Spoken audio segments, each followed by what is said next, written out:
John and Tanika, we are expected to hear from Chief Tom Hackney in just a few minutes. It will be the first time we've heard from him directly since Monday night when this attack happened just off University Boulevard in a wooded area near the Eagle Point Apartments. We were bringing information to you live first just before 8 o'clock when we got on the scene. 5:30, Chief Tom Hackney. Good afternoon, everybody. As everybody's aware, Monday, August 10th, around 6:40 p.m., we had an 8-year-old girl in about the 3100 block of University Boulevard North. She was pulled into a wooded area between a church and some apartments. This is being worked as a stranger sexual battery, and you could even argue that it's an abduction because she was kind of pulled into this area. That child was transported to the hospital with injuries she sustained during that attack, and has really had a rough time of it through this week. Giving us information has been very slow and has in some ways hampered what we've done. We've been very busy doing as much as we can. This afternoon we were able to get a suspect description from her, and she was able to provide us the fact that a black male with short hair was the one who attacked her in that wooded area. Unfortunately, that's the only information we have, but I wanted to make sure that the Sheriff's Office came out and came forward with that information. As I said Monday, when information is available, we would come forward with it. It is limited, obviously, in that scope, but that's more than we had earlier this week, and I certainly wanted to get out. Since then, our investigators have been working pretty much around the clock to do what we can in looking into this case. There's physical evidence. I mentioned Monday that we have some of the sexual offenders and predators. We have spoken with, I believe, now every sexual predator and offender that we keep track of, and taken their information out, looked through their whereabouts, and tried to take that as part of our investigation. Again, nothing really led us to do that other than good common sense police work. That's the first place that we would start and should start, and we've done that as a matter of course.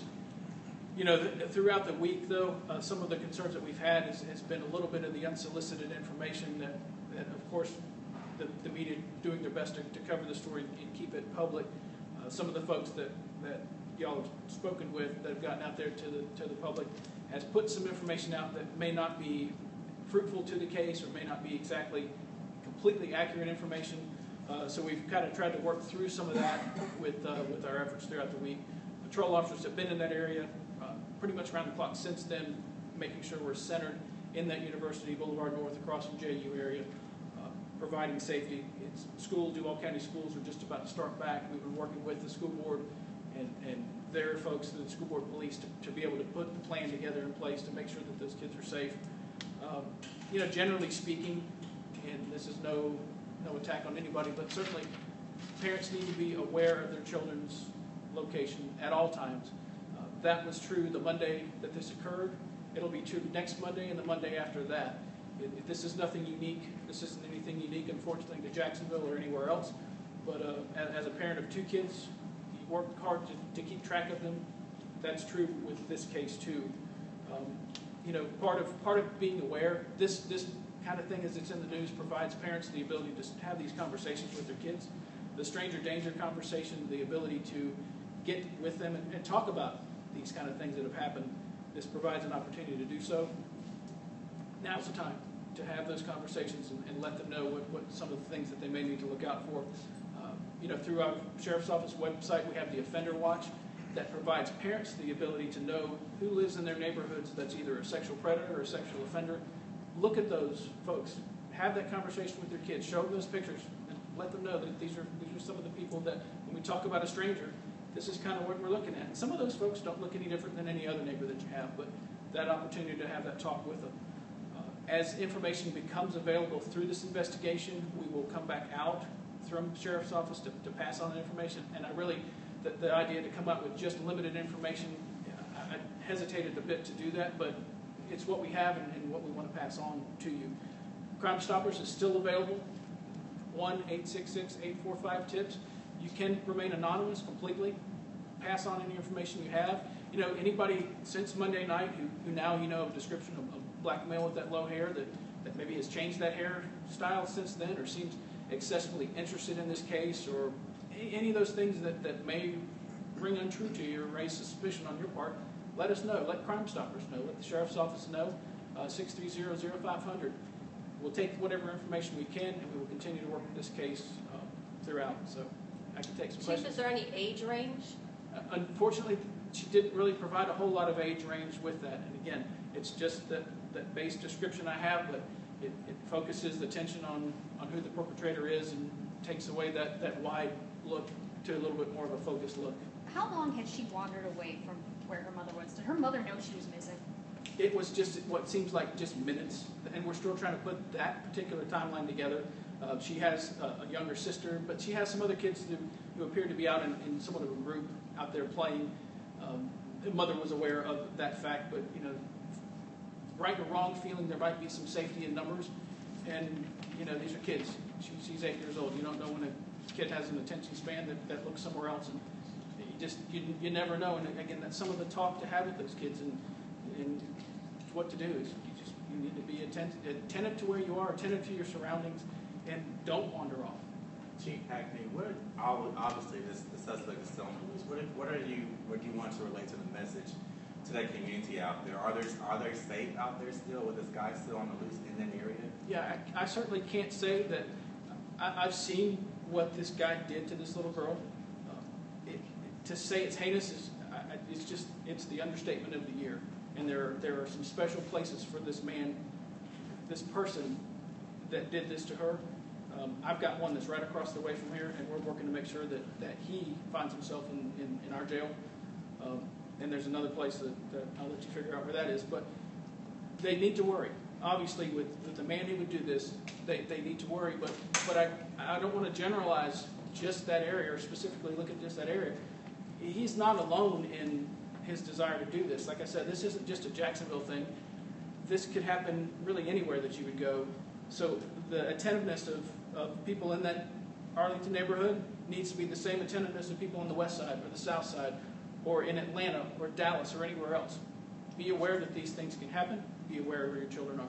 The misinformation or the information put out there by some witnesses in the area, what's wrong about it? What is incorrect? I would never do anything to jeopardize this case or to re-victimize that child.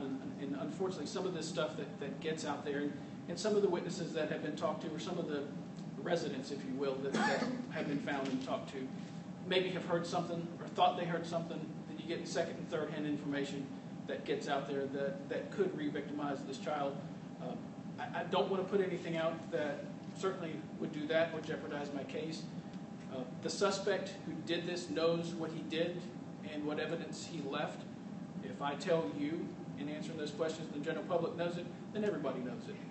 I want the investigators in this case and that suspect to be the only two that knows it. So do we think that he's local or possibly a transient? I know some people said that there's a lot of transients in that wooded area where they found him before. I don't know, unfortunately. It could be any of that. I now know that it's a black male with low hair. And as I get more information, as she's able to provide us more if she can, we'll certainly pass it on. Do you think with that age, do they typically, once they recover more, is it easier for them to talk, or how does it work for you guys investigation? Gosh, there is no two cases that are alike. What this poor, innocent child experienced Monday night, I wouldn't wish on any human being. And an 8-year-old had to deal with this and will have to deal with this for as long as she lives. We will do everything in our power to make sure justice is brought in this case. Trust me when I tell you that. And whoever the person is responsible for this, we're coming at you full force. Chief Hackney, you mentioned playing with the schools. Can you elaborate on what that plan entails? But it's more of a safety plan as the schools are trying to put that together. Like I said, school starts next week for Duval County. Bus stops and kids walking to school, they have some plans in place to have a little bit more visibility. We've got school crossing guards that are out there working with them to make sure that they're aware now of this information. They are generally aware and look out for kids. Certainly with this going on and this man out there on the loose, they're more attentive to that. Will you say whether you have any DNA evidence?